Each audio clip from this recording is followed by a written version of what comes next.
Hola amigos, ¿cómo están? Les habla su amigo Pico de San. En esta ocasión les traigo una probadita de un juego que es uno de mis favoritos.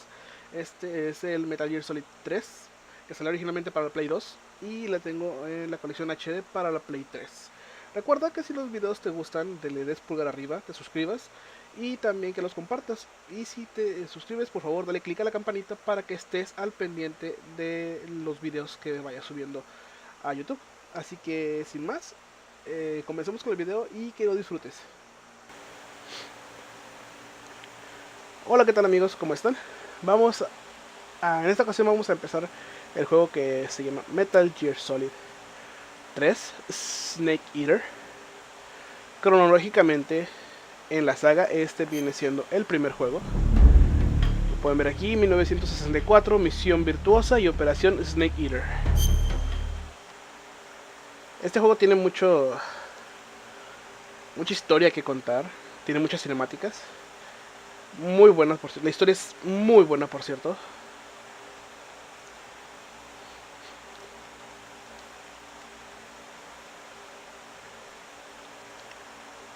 Kojima Productions.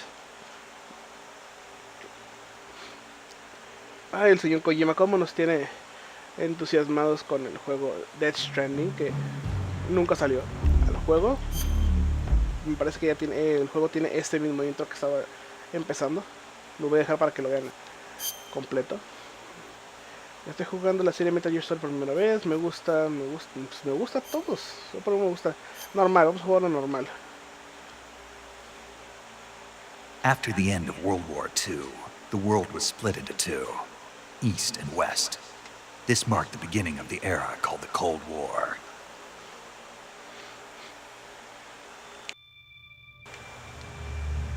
Konami presenta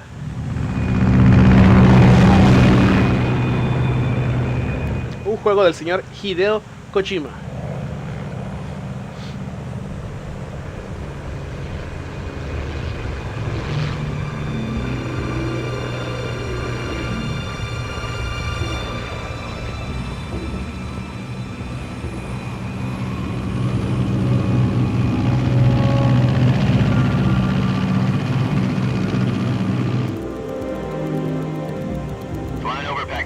Altitude 30,000 feet.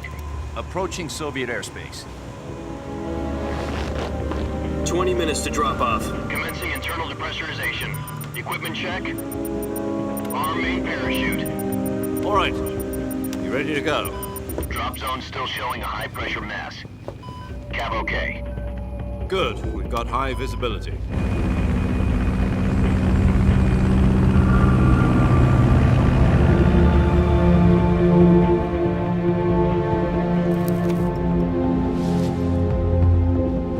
Put out that cigar. Connecting oxygen hose to interior connector. Put on your mask.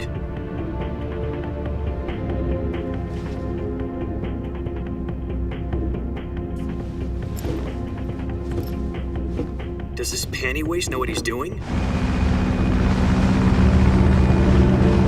Approaching release point. 10 minutes to drop off. Hey, are you deaf? He said put out the cigar and put on your mask.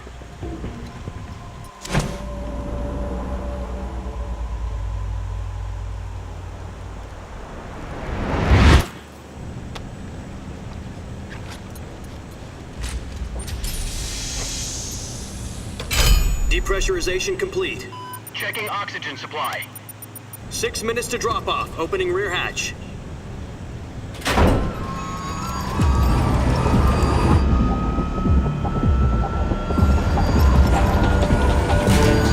Sunrise. El amanecer.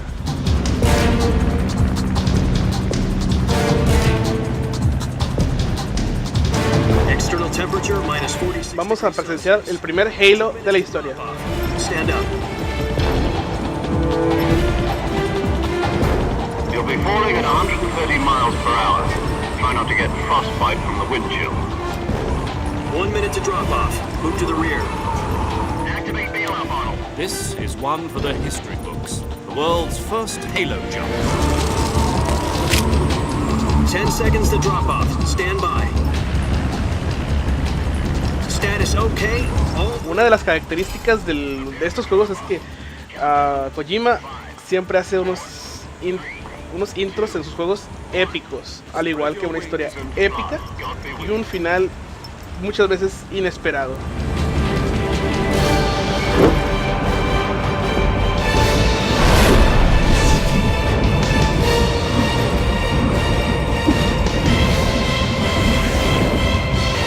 Este tipo tiene estilo.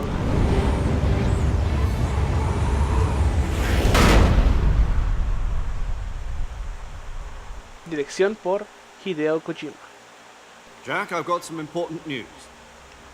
The head of the CIA has finally given us the green light for the virtuous mission. Virtual mission?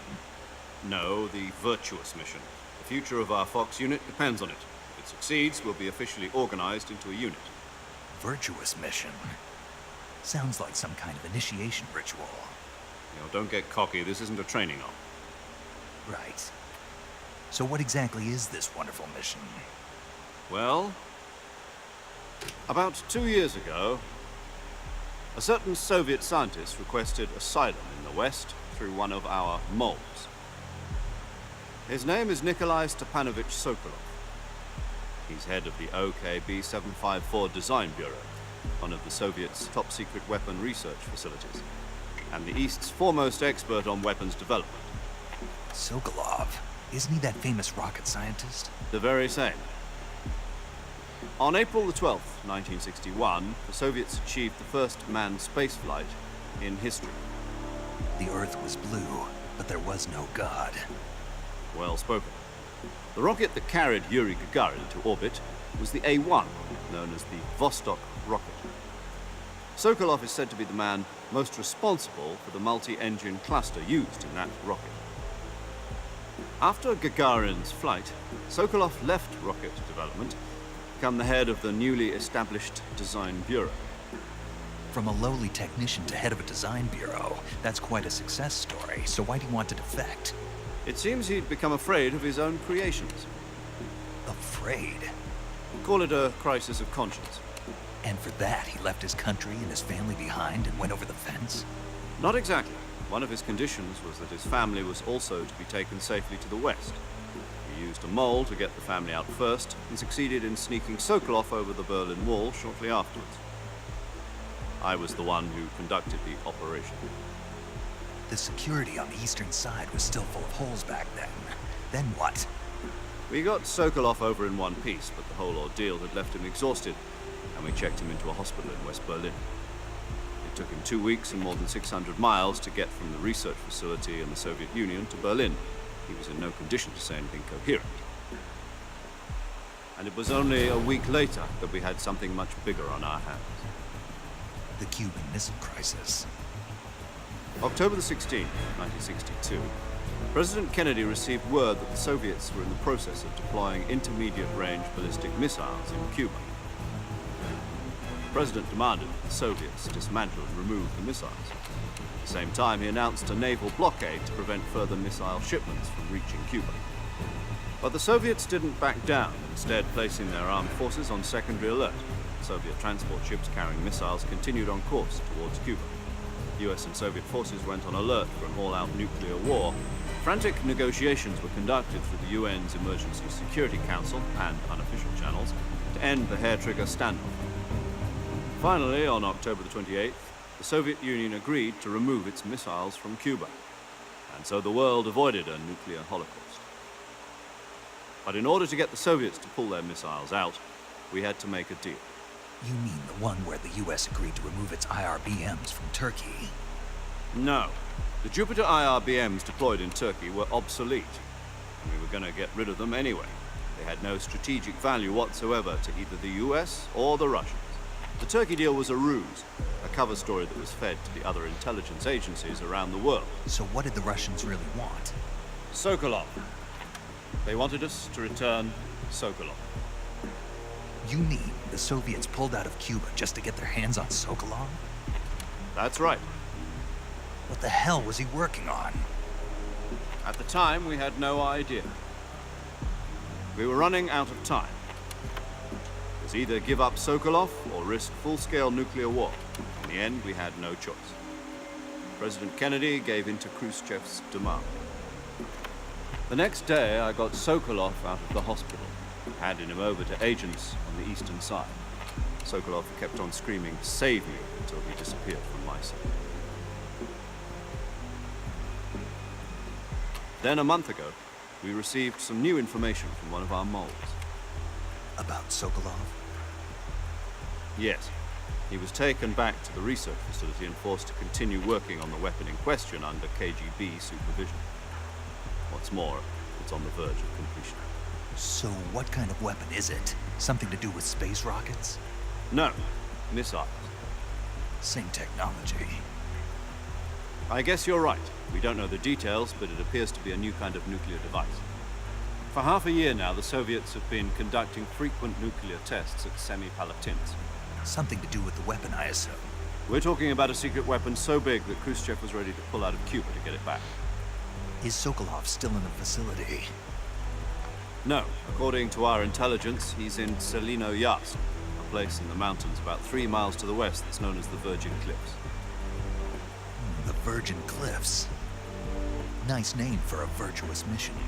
They moved him there just recently. Why? Apparently, they're conducting a field test of the weapon, but it's our best chance to get him back. This mission would never have been possible if he was still in the research facility. This is our last chance. Sokolov must have known that too when he contacted us.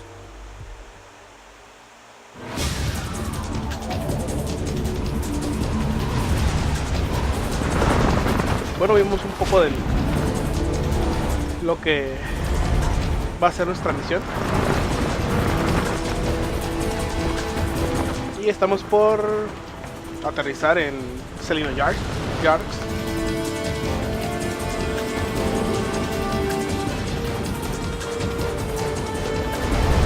Listen up, Jack. Your mission is to infiltrate Selino-Yast in the Soviet mountains, ensure the safety of Sokolov, and bring him back to the west. Wow. If we don't get Sokolov back before that weapon is complete, we'll be facing a major crisis. The clock is ticking.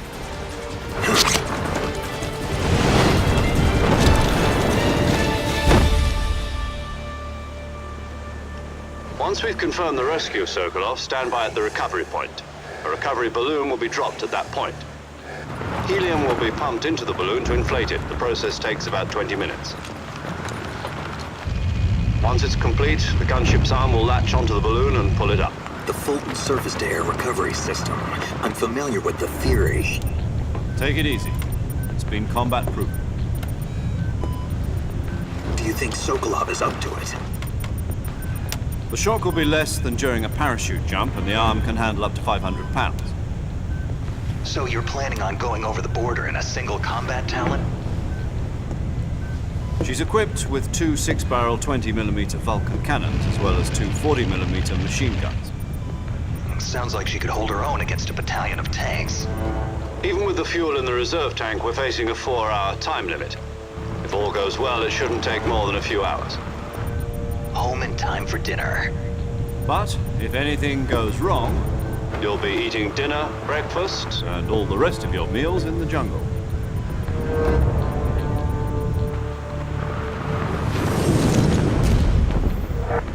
Qué confortante.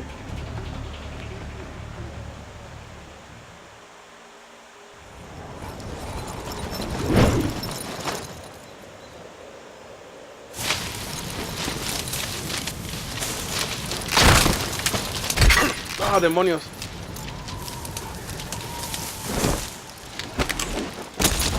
¡Wow!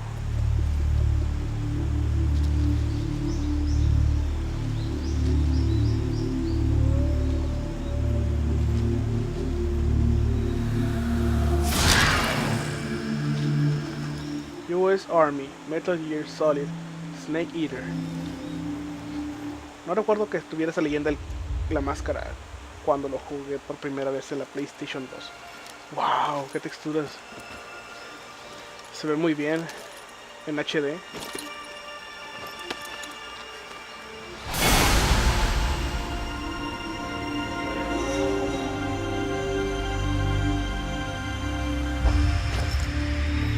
Snake, David Hayter.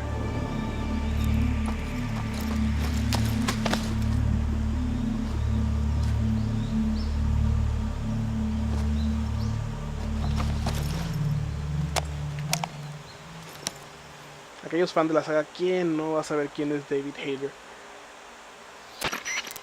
Do you copy? You're already in enemy territory, and somebody might be listening in. From here on out, we'll be using code names to refer to each other. Your code name for this mission will be Naked Snake. I'll be referring to you as Snake from now on. You're not to mention your real name. Snake? What, you don't like snakes? What do you mean? You've eaten one before, haven't you? In survival training? I'm glad to hear that. I don't know if I'd ever order one in a restaurant, but... Be careful, you might not have a choice. No, pues. What about you, Major? What should I call you? Let's see. I'll be Tom. Call me Major Tom. This will be a sneaking mission. You must not be seen by the enemy. You must leave no trace of your presence. Is that clear? This kind of infiltration is the Fox unit's speciality. In other words, weapons and equipment are procured on site. That goes for food as well. You're completely naked, just as your name implies. Great. Now I see why you asked me if I liked snakes. I suppose calling me Snake was your idea of a joke, too. No, there's a good reason for that. I'll tell you later when the time is right. Gotcha. Getting back to the subject, how exactly am I supposed to feed myself? You've been issued a knife and a tranquilizer gun. Use them to hunt for food. You'll also find some medical supplies in your backpack. Yeah, about the backpack. I lost it in a tree on the way down. I see. Well, you better go back and get it then. You know where it is? No problem. I can see it from here. It's stuck on a branch. To climb a tree, stand in front of a tree that's covered in ivy and press the action button. I'll be monitoring your progress over the radio. We can't risk violating Soviet airspace, but I'll be in the gunship. My frequency is 140.85. I'll give you a call if I need to talk to you. If you need to talk to me, use the send function. Okay, Snake, go get your backpack. Bueno, pues por lo pronto, hasta aquí dejamos este video. Este es el comienzo de el juego Metal Gear Solid Snake Eater. Si te gustó el video, dale pulgar arriba, suscríbete y compártelo. Y me despido, no sin antes desearles un excelente día. Nos vemos en el próximo video. Cuídense y bye.